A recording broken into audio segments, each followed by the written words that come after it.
non, je suis sûr qu'ils sont en train de parler de moi. Je suis sûr qu'ils sont en train de me juger. Oh putain, est-ce que je fais de la merde? Est-ce que je suis en train de faire n'importe quoi? Est-ce que j'ai dit de la merde? Oh non, peut-être qu'il fallait pas que je dise ça. Oh non, non. Ce que vous voyez là, c'est le cerveau typique de quelqu'un qui souffre d'anxiété sociale et qui réfléchit un peu trop. Plein de gens se retrouvent dans cette situation là où littéralement ils font partie d'un groupe et ils ne sont jamais présents dans la conversation. Et certains membres de leur groupe l'ont sans doute remarqué. T'es pas véritablement présent dans la conversation parce que tu es dans ta tête en train de te dire est-ce qu'il m'aime pas? Est-ce que j'ai dit quelque chose de mal? En vrai ça se trouve il me déteste et tout. Je le sais parce que je l'ai vécu cette situation. Non seulement je l'ai vécu, mais ma copine avec qui je vis l'a vécu aussi. Et bien plus que moi d'ailleurs. Cette dernière m'a décrit que l'anxiété sociale, c'était ce sentiment d'être perdu dans ton esprit et de tout le temps penser de manière négative. Qu'est-ce que pensent les gens de toi? Est-ce que les gens te détestent? Et de t'auto-convaincre que les gens en vérité te détestent absolument et qu'ils veulent juste te dégager du groupe. C'est horrible. Mais tu sais ce qui se passe? C'est qu'en fait, trop réfléchir, tout le temps être anxieux et ne jamais être présent dans le moment, nous pousse à devenir encore plus nuls socialement, ce qui pousse les gens à nous traiter moins bien parce que forcément nos skills sociaux ils puent la merde. Donc on est là en mode ah mais tu vois, je le savais, il m'aime pas, alors qu'en vérité c'est pas qu'il t'aime pas, c'est juste que tu t'es tellement auto-convaincu qu'il t'aimait pas que t'as fait de la merde et du coup il t'aime pas parce que t'as fait de la merde. C'est aussi simple que ça. Sauf qu'on n'a pas envie de ça. Il faut pas en fait te laisser démoraliser par ces expériences. On a tous des mauvaises expériences dans la société, d'accord? Mais si tu te laisses démoraliser et tu continues à t'auto-convaincre que tu es une personne nulle, tu deviendras la personne que tu crois être. Donc plutôt que de nous laisser nous faire dévorer à petit feu par nos mauvaises expériences, on va essayer de les mettre de côté. Certains individus, après avoir vécu ce genre de truc, se disent après oh de toute façon j'ai pas d'amis, hein, je vais partir en solo, fuck les gens.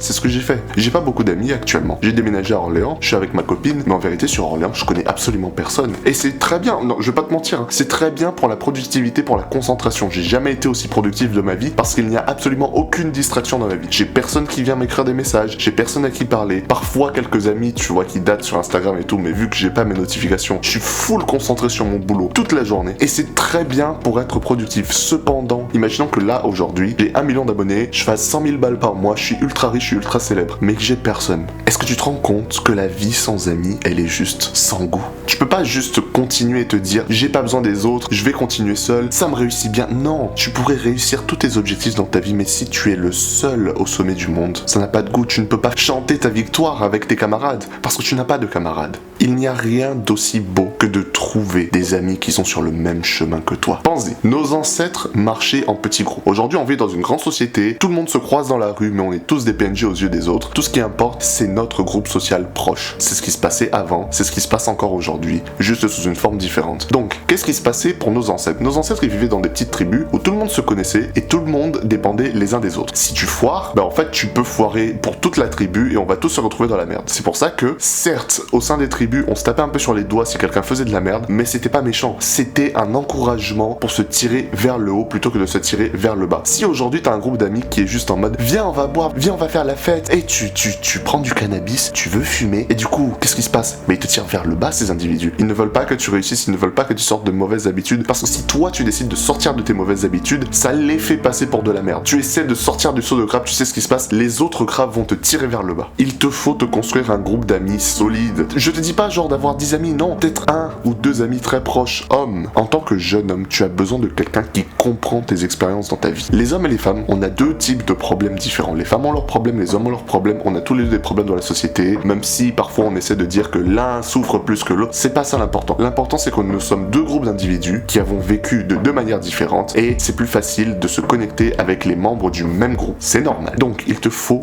2 amis très proches, hommes, qui comprennent tes expériences, avec qui tu peux relate, avec qui tu peux te connecter plus facilement et former un lien solide. Il faut que tu puisses créer ce lien presque fraternel. Il te faut des amis qui vont te tirer vers le haut et avec qui tu pourras échanger tes expériences. Parce que bon, qu'est-ce que nos ancêtres ils faisaient pour apprendre? Ce qu'ils faisaient, c'est qu'ils se mettaient tous autour d'un feu et t'avais un conteur d'histoires qui racontait tes histoires qui sont basées sur des faits réels ou complètement inventés. Mais chacune de ces histoires se basait sur des faits qui seraient potentiellement réels. Elles t'apprenaient une leçon. Chaque fois que tu vas converser avec tes amis proches qui sont sur le même chemin que toi, ils vont te parler de leurs expériences et ces expériences vont potentiellement te toucher au fond de ton âme. Parfois t'as pas besoin de vivre quelque chose d'horrible pour changer de chemin. Parfois t'as juste besoin qu'un mec en pull rose vienne devant sa caméra et te dise comment il regrette avoir perdu son père car c'était une grosse salope. C'est ce que j'ai fait et j'ai pas envie que tu le fasses. Il faut que tu te trouves des amis qui vont te raconter leurs plus grands secrets, leurs plus grandes erreurs. Tu vas les tirer vers le haut parce que tu sais qu'ils vont te tirer vers le haut. Vous comprenez sur un plan fondamental.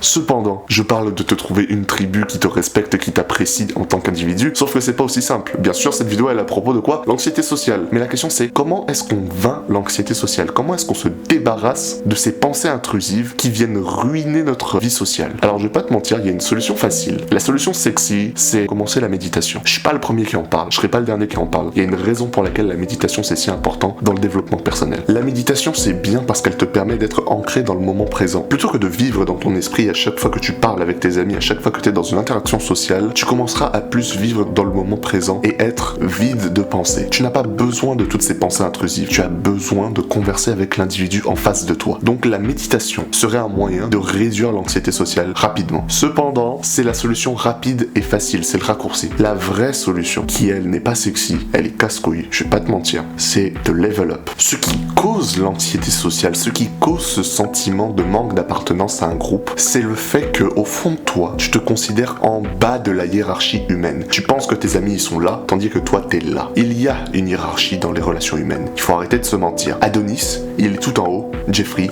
il est tout en bas. Sauf que t'as pas envie d'être tout en bas. Parce que quand tu es tout en bas de la hiérarchie, c'est là que tu as toutes ces pensées intrusives. Est-ce qu'ils me détestent? Est-ce qu'ils sont en train de parler mal de moi? Est-ce qu'ils sont en train d'essayer de me dégager? Ça remonte à nos ancêtres. Qu'est-ce qui se passe si tu contribues pas à la tribu? Bah tu te chies dessus parce que t'as peur que la tribu, elle te dégage. T'as peur que le groupe d'individus te dégage parce que t'es juste du bagage inutile qui ne fait que tirer les gens vers le bas. Donc, qu'est-ce qui se passerait si soudainement tu décidais de tirer les gens vers le haut en te tirant toi d'abord vers le haut? Donc ce que tu vas faire, c'est que tu vas commencer à set up des objectifs. Des objectifs principaux et secondaires, j'en ai déjà parlé. En accomplissant ces objectifs, tu vas booster ta confiance en toi et ton amour propre. J'ai des vidéos sur le sujet si tu veux plus de détails. Mais basiquement, chaque fois que ton amour propre et ta confiance en toi augmentent, ton anxiété sociale baisse. Parce que quand tu accomplis des tâches qui sont difficiles, quand tu atteins tes objectifs, tu montes les paliers de la hiérarchie sociale. Lorsque tu pourras te dire, ah ouais putain, j'ai bien travaillé quand même. Je suis musclé, je suis bien coiffé, je suis plutôt beau, tu vois, j'ai bien pris soin de moi, j'ai accompli mes objectifs. Quand tu pourras te dire ça, ton anxiété sociale, elle va littéralement s'évaporer parce que dans ton esprit, tu es devenu la personne que tu avais envie d'être. Ça va pas prendre une semaine, ça va pas prendre un mois, ça va peut-être pas prendre un an. Mais tant que tu continues sur ce chemin, tant que tu sais que si tu continues à persévérer, si tu continues à mettre des efforts dans la tâche pour t'améliorer, tu finiras par faire disparaître l'anxiété sociale. D'accord, tu pourrais juste méditer. C'est très bien la méditation et je le recommande. Mais tu sais que la solution à long terme, c'est de te construire. Car si tu te construis, tu montes la hiérarchie. Si tu montes la hiérarchie, tu sais que tu finiras par t'apprécier et t'aimer en tant qu'individu. Et lorsque tu sauras t'aimer véritablement, c'est là que l'anxiété sociale n'aura plus place dans ta vie. Tu feras partie de n'importe quel groupe. Parce que tu as bossé sur ton corps, tu as bossé sur ton esprit, tu t'es amélioré. Et chaque fois que tu fais un effort conscient pour t'améliorer, tu montes la hiérarchie sociale. Simplement parce que tu as envie de devenir la meilleure version de toi-même, tu finiras par y arriver. Ça va pas être facile, mais je crois en toi. Alors continue d'avancer jusqu'à ce que tes ennemis soient détruits.